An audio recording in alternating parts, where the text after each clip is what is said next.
കുട്ടികളുടെ അക്രമത്തിന് കാരണം ലഹരി വ്യാപനമെന്നും അത് തടയാനാകാത്തത് സർക്കാരിന്റെ പരാജയമെന്നും പ്രതിപക്ഷത്തിന്റെ അടിയന്തര പ്രമേയം. മിസ്റ്റർ ചീഫ് മിനിസ്റ്റർ എന്ന് പരാമർശിച്ച് പിഴവുകളിൽ മുഖ്യമന്ത്രിയെ രമേശ് ചെന്നിത്തല ഉന്നമിട്ടതോടെ സഭയിൽ പിണറായി ചെന്നിത്തല വാക്പോരുണ്ടായി. ലഹരി ചർച്ചയിൽ ടി പി വധുവും SFI വിമർശനവും ആയുധമാക്കിയപ്പോൾ ചെന്നിത്തലയ്ക്കെതിരെ രൂക്ഷമായി പ്രതികരിച്ച മുഖ്യമന്ത്രി വിഷയത്തിൽ ശ്രദ്ധ കേന്ദ്രീകരിച്ച VD സതീശനെ പ്രശംസിക്കാൻ മറന്നില്ല.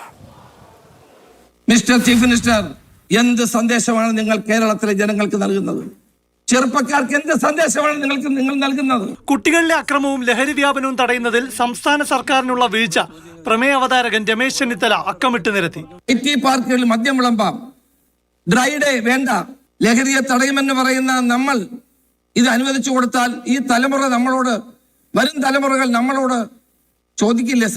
അതിനിടയിലൂടെ CPM-നും SFI-ക്കും പങ്കുള്ള രാഷ്ട്രീയ കൊലപാതകവും അക്രമവും എടുത്തിട്ടു.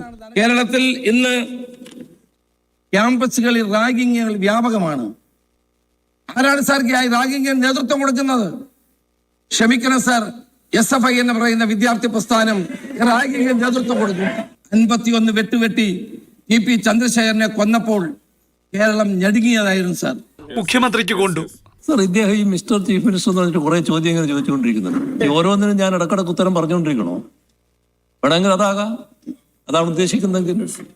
ഇപ്പൊ യൂത്തിന് എന്ത് സന്ദേശമാണ് നൽകുന്നത് പറഞ്ഞില്ലേ? യൂത്തിന് നൽകുന്ന ഈ സന്ദേശമാണോ നൽകേണ്ടത്? എന്തിനാണ് ഈ അവസരം ഉപയോഗിക്കുന്നത്? ഇത് സമൂഹം നേരിടുന്ന ഒരു വിപത്തിനെ നേരിടുന്ന രീതിയിലാണോ അദ്ദേഹം സംസാരിച്ചുകൊണ്ടിരിക്കുന്നത്? വിഷയത്തിൽ മാത്രം പ്രതിപക്ഷം ചർച്ച ഒതുക്കില്ലെന്ന് മനസ്സിലാക്കിയ ഭരണപക്ഷവും ഇളകി. ആ നോട്ടീസിൽ പ്രതിപാദിക്കുന്ന വിഷയങ്ങളാണ് ഒരു ചർച്ച ചെയ്യേണ്ടത്. അദ്ദേഹം ഒരു സാമൂഹിക വിപത്തിൽ നിന്ന് രാഷ്ട്രീയ ലാഭം എങ്ങനെ കൊയ്യാമെന്ന ദുഷ്ടലാക്കാണ് സ്പീക്കറും സർക്കാരിന്റെ പക്ഷം ചേർന്നു. ഇതൊരു ബ്ലെയിം ചെയ്യേണ്ട സമയമല്ല ഇത്. പകരം ആരോഗ്യകരമായ രീതിയിലേക്ക് ചർച്ച പോകണം.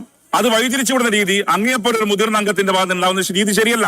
രമേശ് ചെന്നിത്തലയ്ക്ക് നേരെ ആക്രമണം തിരിഞ്ഞതോടെ പ്രതിപക്ഷ നേതാവും രംഗത്തിറങ്ങി. യാഥാർത്ഥ്യം മനസ്സിലാക്കാൻ കഴിയണം.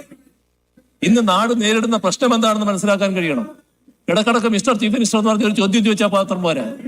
നിങ്ങളാണ് കേരളത്തിന്റെ മുഖ്യമന്ത്രി, നിങ്ങളാണ് കേരളത്തിന്റെ ആഭ്യന്തര വകുപ്പിന്റെ ചുമതലയുള്ളയാൾ, നിങ്ങളെ കുറ്റപ്പെടുത്തും. പ്രതിപക്ഷ നേതാവ് SFI-യെ പേരെടുത്ത് കുറ്റപ്പെടുത്തിയില്ല, വിഷയത്തിൽ മാത്രം ശ്രദ്ധിച്ചു. ചെന്നിത്തലയ്ക്കെതിരെ ചാടി വീണ മുഖ്യമന്ത്രിക്ക് VD സതീശനോട് സ്നേഹം. ഈ പ്രശ്നത്തിന്റെ ഗൗരവം ഉൾക്കൊണ്ടുകൊണ്ടുള്ള ഒരു സംസാരമാണ് അവസാനം പ്രതിപക്ഷ നേതാവ് നടത്തിയത്. TP കേസ് പ്രതികൾക്കുള്ള സംരക്ഷണത്തെക്കുറിച്ച് മുഖ്യമന്ത്രി മറുപടി പറഞ്ഞില്ല. SFI-ക്കാരെ വിമർശിക്കാത്തതിനെ ന്യായീകരിച്ചു മറുപടി. SFI സമ്മേളനത്തിൽ ഞാൻ പങ്കെടുത്ത് അവരെ നിങ്ങൾ ഇതേ വഴിക്ക് തന്നെ മുന്നോട്ട് പോകണം എന്ന് പറഞ്ഞു എന്നതാണ് അദ്ദേഹത്തെ പ്രകോപിപ്പിച്ചതായിട്ട് കണ്ടത്. ശരിയാണത്, ഞാനത് പറഞ്ഞത് തന്നെയാണ്. എന്താ ഞാനത് പറഞ്ഞതിന് കാരണം? സാർ, നമ്മുടെ കേരളത്തിൽ ഒരു വിദ്യാർത്ഥി സംഘടന എന്ന നിലക്ക് SFI-ക്കാണ് അവരുടെ സഹപ്രവർത്തകരുടെ വലിയ തോതിലുള്ള വിയോഗം അനുഭവിക്കേണ്ടി വന്നിട്ടുള്ളത്. ചർച്ചയിൽ രാഷ്ട്രീയം കടന്നു വന്നതോടെയാണ് വിഷയം ചൂടുപിടിച്ചത്. കുട്ടികളെ തിരുത്തണമെന്നും സംസ്ഥാനത്തേക്കുള്ള ലഹരി ഒഴുക്ക് തടയാൻ കുറ്റവാളികളെ പിടികൂടണമെന്നും ഒറ്റ നിലപാടിലെത്തി. നിയമസഭയിൽ നിന്നും പ്രശാന്ത് കൃഷ്ണ, മാതൃഭൂമി ന്യൂസ്.